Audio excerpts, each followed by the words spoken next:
অনেককে আপনারা reach out করতে পারেন, সুতরাং তাদেরকে একটু জানাবেন যে এই জিনিসটা কিন্তু আমাদের বদনাম হচ্ছে। আমরাও তাদেরকে বলেছি তোমরা কিন্তু প্রকৃত স্টুডেন্টদেরকে ভিসা দিতে হয়তো বা গরিব, এটা আমাদের একটা কথা যেটা আমি কিছুটা আগেও বলেছি। তারা কমপ্লেন করে যে তোমাদের স্টুডেন্টরা 30% কিন্তু স্টুডেন্ট, অন্যরা কিন্তু স্টুডেন্ট হিসেবে এসে অন্য কাজ করে, সরাসরি বলেছে আমাদের ফরেন্সিক কিছু এসেছে।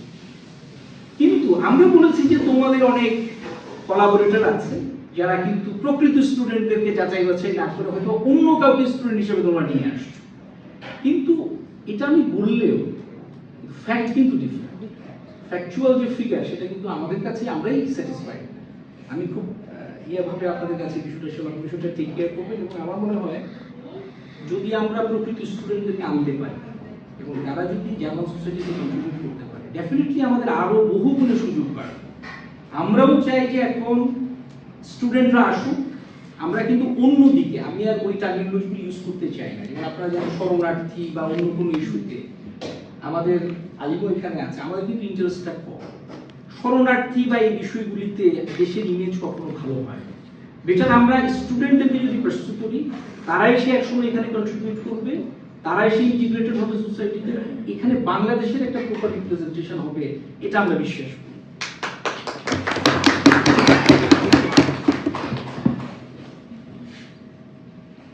আমাদের কবির ভাই, ডক্টর কবির ভাই যেটা বললেন, আমি খুব মন্ত্রমুগ্ধ হয়ে ওনার কথা শুনছিলাম, ওনার এক্সপিরিয়েন্স অনেক ভালো জায়গায় উনি আছেন।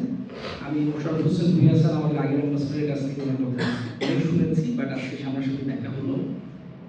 আপনি বইটা কোন ব্যাচ? আচ্ছা, উনি আমার জুনিয়র হবেন। তো আমিও কিন্তু ডাইভার্সিফাই করেছি আমার ব্যাকগ্রাউন্ড। আমি 97 ব্যাচ বুয়েটের, তো সেখান থেকে আমি আবার বিসিএস দিয়ে আমি ফরেন সার্ভিসে এসেছি, তারপরে আমি ডিপ্লোমা করেছি বা ইন্টারন্যাশনাল রিলেশনসে আমার ক্যারিয়ারকে আমি করেছি। তো উম্মে ওবায়দা যেটা বললেন সেটা হচ্ছে এই জার্মান সোসাইটিতে কিন্তু ডাইভার্সিফিকেশনের সুযোগ আছে। সুতরাং আপনারা যে যে ব্যাকগ্রাউন্ডেই থাকেন না কেন, আমার মনে হয় আপনাদের ইন্টারেস্টের জায়গাটাকে এখানে শানিত করার বা এখানে অপরচুনিটি এক্সপ্লোর করার যথেষ্ট পরিমাণে সুযোগ আছে, এবং সেই সুযোগটাকে আপনারা এক্সপ্লোর করবেন। আপনাদের সাথে আমাদের তো এখানে আমি বলতে যে আলিমই আছে আপনাদের একজন রিপ্রেজেন্টেটিভ, বা আমিও হতে চাই, আমিও আপনাদের সাথে আরো বেশি কোঅর্ডিনেট করতে চাই ব্যক্তিগতভাবে, কারণ এই সেক্টরটা নিয়ে আমার ব্যক্তিগতভাবে না, এটা বাংলাদেশ সরকারেরই বাংলাদেশ সরকারি উদ্যোগে কাজ করার বা একটা সিগনিফিক্যান্ট এই বিষয়ে আরো প্রমোট করার জন্য বাংলাদেশ সরকারের একটা নীতিমালা আছে। সুতরাং এই ইস্যুটা নিয়ে আমরা কাজ করতে চাই।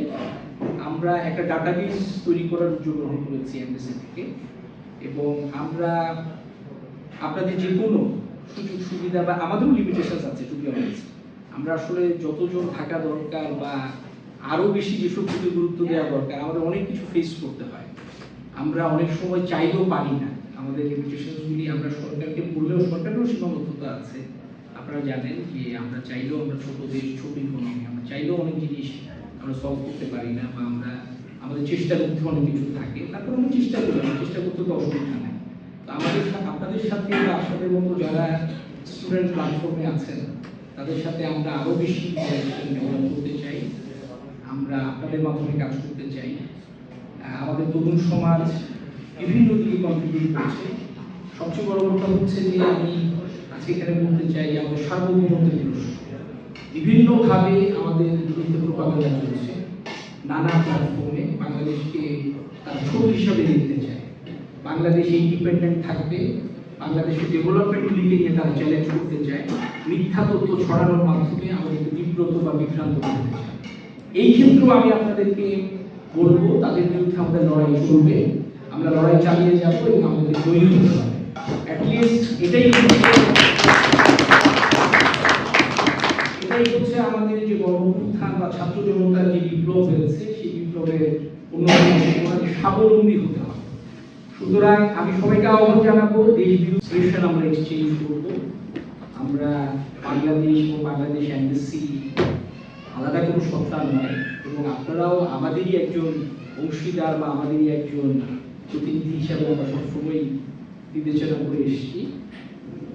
আমাদের সরকারের যে বর্তমান পলিসি, আমরা আসলে একটা এই ডিপেন্ডেন্ট একটা রিলেশন থেকে আমরা একটা পার্টনারশিপে রিলেশন আমাদের এক্সিস্টেন্সটাকে ডেভেলপ করতে চাই।